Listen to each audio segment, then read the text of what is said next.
Hoy en Una Noche con Veneno nos acompaña el ex político guatemalteco Alfonso Cabrera. Don Alfonso, ¿cómo le va? Gusto saludarlo. Enrique, buenas noches. Esta semana estaba pensando y me preguntaba junto con la producción, ¿con quién podemos analizar el tema político? Porque pareciera que día con día cambia. Dije, bueno, ¿por qué no analizarlo con políticos que tienen una larga trayectoria? Usted, presidente del Congreso, candidato a la presidencia, ha tenido conocimiento como secretario general de partidos políticos. El panorama hoy en día lo pudiéramos medir igual que hace mucho tiempo, dado que son los mismos, es el mismo sistema, o algunas circunstancias hacen que las cosas cambien. Yo creo que ha cambiado completamente el panorama político en Guatemala. El contexto en que se desarrolla es distinto, los valores que juegan un papel fundamental en el desarrollo político son diversos ahora. Es decir, antes había alguna comunidad de pensamiento, algún sentido común sobre la institucionalidad del país, alguna aspiración de patria, de nación, de superior a los partidos políticos y a los objetivos individuales. Ahora eso se ha perdido, ahora es un individualismo extraño y uno solo mira el bien de su nariz. No hay conjunto, no hay sentido de pertenencia, no hay ideología, no hay doctrina. Es decir, ahora son conjuntos humanos que se mueven, se desplazan por diversos lugares, pero no responden a ninguna tipología en particular. O sea, pudiéramos decir hoy por hoy que descaradamente los políticos o los candidatos que de alguna forma se vislumbran tienden a buscar intereses personales más que el beneficio grupal. Yo diría que hay una ambición de poder, que es lo que priva en las aspiraciones de los candidatos, de la mayoría de los candidatos actuales. Pero es más bien eso, una ambición de llegar a poder ser y pasar a la historia del país habiendo sido presidente. Es decir, no hay un enfoque sobre la nación, sobre un proyecto de nación, sobre la situación de cómo están las cosas en el Estado, qué es lo que había que hacer, sobre el sueño o el ideal de construir un Estado distinto, una nación distinta que responda a valores distintos ahora, que satisfaga necesidades sentidas, imperiosas el día de hoy. No, eso se perdió. Ahora, sí, yo quiero ser presidente, ¿verdad? Porque es histórico. Entonces voy a armar bien andamiaje y si tengo dinero, pues lo armo mucho más fácilmente. ¿Cómo pudiéramos analizar, Alfonso? Porque usted bien sabe que si nosotros hacemos una reseña histórica de la política siempre ha sido mal vista, ahora probablemente más. También se le puede señalar de corrupción, de malos intereses. Bien lo decía Portillo también y otros, que la política era corrupta aquí en China y en cualquier otro país y comentarios como esos. Por eso le menciono, al final, ¿qué es lo que ha cambiado de esa política de antes con la que tenemos hoy en día? La que usted vivió versus la que hoy los ciudadanos jóvenes tienen que lidiar día a día. Bueno, tal vez comenzando para aclarar algunos conceptos que creo que vale la pena dejar muy claros. Es decir, la política no es corrupta, ¿verdad? Es decir, Juan 23 decía que la política es toda aquella acción que el hombre realiza para lograr el bien general, el bien común. O sea, la más noble de las actividades humanas, decía Juan 23, por ejemplo, ¿verdad? Y yo creo en ese principio. Lo que pasa es de que la corrupción, dijéramos, aborda absolutamente todos los estancos de la sociedad. Nadie de ningún estrato se libera de eso. Hay corrupción en las iglesias, hay corrupción en los partidos políticos, hay corrupción en las empresas, hay corrupción en las asociaciones, hay corrupción por todos lados y cada vez más generalizada. Son las personas las corruptas. Son las personas las que se corrompen y los sistemas que van absorbiendo a las personas. Porque ya en Guatemala la corrupción ahora, antes era una cuestión particular, ahora es la regla, ahora todo el mundo trata de ser corrupto, como que es una aspiración general, ¿verdad? Ya no es la excepción, sino que es exactamente la regla. Yo les hablaba a algunos amigos hace algunos días, dijéramos, corrupción ha existido y existe en todo el mundo, indudablemente, pero las gradaciones. Entonces, hablaban sobre legislar contra la corrupción. Yo les decía, mire, hace 40 años en Guatemala no había leyes anticorrupción. Y había corrupción, pero no era la regla, era la excepción. Ahora tenemos 5 o 6 leyes contra la corrupción y la corrupción se volvió la regla, no la excepción. Ahora los que no son corruptos son la excepción. O sea, el sistema los ha embuido y ha transformado la sociedad guatemalteca. Y sí ha variado el mundo político, ha variado sustancialmente, porque hasta en los gobiernos, dijéramos, en los gobiernos militares que se sucedieron con fraudes electorales y todo lo demás, se respetaba principios fundamentales de la institucionalidad del país. Nunca en la historia política de Guatemala moderna, una interpelación tardaba más de una semana, ahora tardó un año, más de un año. Entonces, la institución de la interpelación, ¿a dónde va a parar? ¿Para qué sirve ahora? ¿Verdad? O sea, se han trastocado valores fundamentales que establecían como una regla general antes, aunque las situaciones fueran difíciles.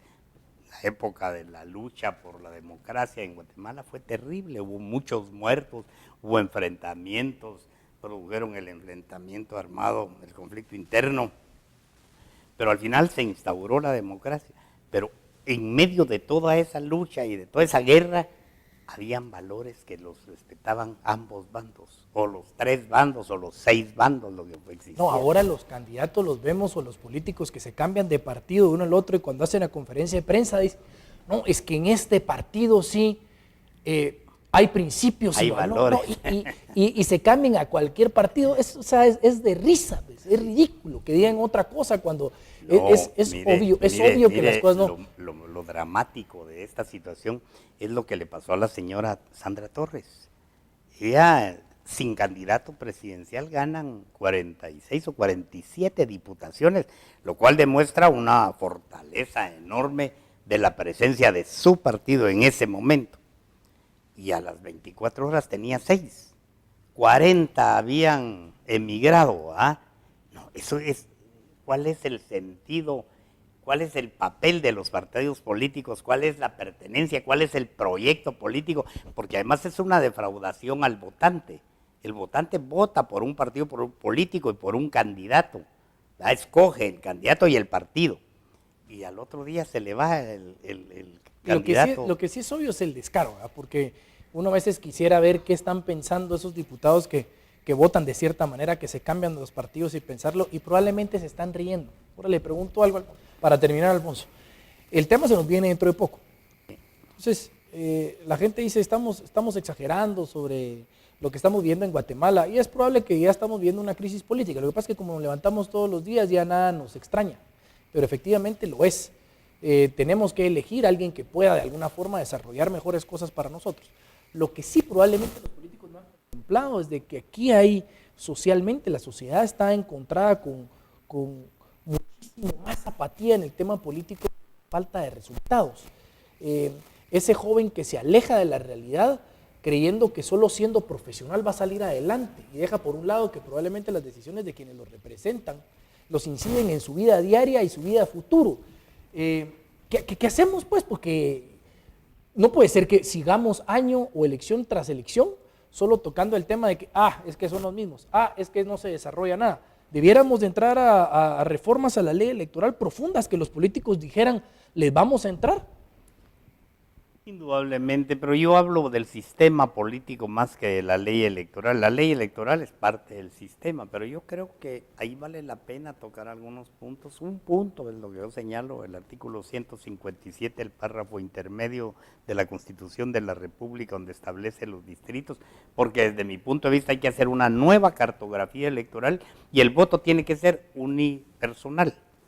Porque entonces también se rompe ese continuum que hay ahorita en los partidos políticos, que las posiciones tienen precio, la primera tanto, la segunda tanto, la tercera tanto. En cambio, el voto unipersonal significa que yo puedo aparecer de 20 en un listado, pero la gente va a votar por el fulano, no porque esté en primero o en segundo lugar, va a buscar el nombre, va a haber a la gente que le interese y eso también permite un acercamiento del elector hacia el elegido, porque lo puede controlar. Ahora votamos por una lista que desconocidos, porque no es, el primero de la lista es nuestro amigo. Entonces favorecemos al amigo y creemos en él, pero el resto ni los conocemos, no sabemos. Yo les puedo garantizar que podemos hacer una encuesta hoy, y yo voté en Guatemala y me pregunta a mí, le pregunto a usted, y no me sabe decir 3 nombres de sus diputados. Así es. Entonces hay que cambiar eso, y yo creo que hay que volver a reconstruir, a reinventar los partidos políticos para darles características, sentido de pertenencia, proyecto político, formación política. La formación política es básica. La verdad es que principalmente, ¿verdad? O sea, el sistema político ha funcionado así desde hace mucho tiempo, pero también el ciudadano lo ha permitido, de alguna forma o la otra. O sea que habría que meter a la balanza ambos, a ver quién es más culpable que el otro, ¿verdad?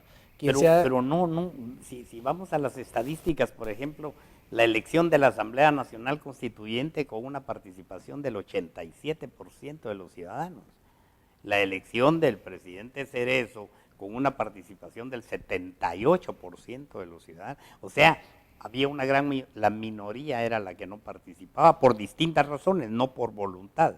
Hay una deserción de la participación política por diversas razones también, no solo por voluntad de no participar. En las áreas urbanas sí se siente eso, ¿va? Y la crítica, y yo creo que hacen mal porque han convertido a la política, como usted dice, en el lado malo de la actividad humana. Entonces nadie quiere meterse al lado sucio, al lado malo, pero resulta que cualquier decisión política decide sobre su vida, sobre su futuro, sobre su felicidad, sobre su familia. Entonces como que hay que entrar a rescatar eso. Ok, la política está sucia porque los políticos actuales son sucios. Vaya, pasen adelante, entren y rescátenlo. Usted tiene una tinaja llena de agua sucia, enciende el chorro y échele agua y va a ver que el agua sucia se desborde y al final tiene agua limpia. Eso es lo mismo que hay que hacer. Pozo, le agradezco mucho por la entrevista y la única pregunta que le hago al final. ¿Nos contentamos, nos preocupamos o dejamos la duda con el futuro político de este país, con los candidatos que ya conocemos y con los quienes pueden correr? Todavía no está una de las 3, de los que conocemos. Todavía no está terminado el panorama político, ¿eh? Van a surgir. O sea, dejamos la esperanza ahí. No, por supuesto, hay una esperanza que yo creo que los resultados de esa encuesta del 70 y pico % de personas que no quieren nada de actividad política actual, creo que ese puede ser el hecho de rechazarlo actualmente, es como un campo fértil para sembrar una esperanza nueva. Alfonso, le agradezco mucho por su visita, muy amable, yo se lo agradezco. Bueno, ¿cómo la sintió, Alfonso? Bien. Sí, en términos generales, ¿verdad?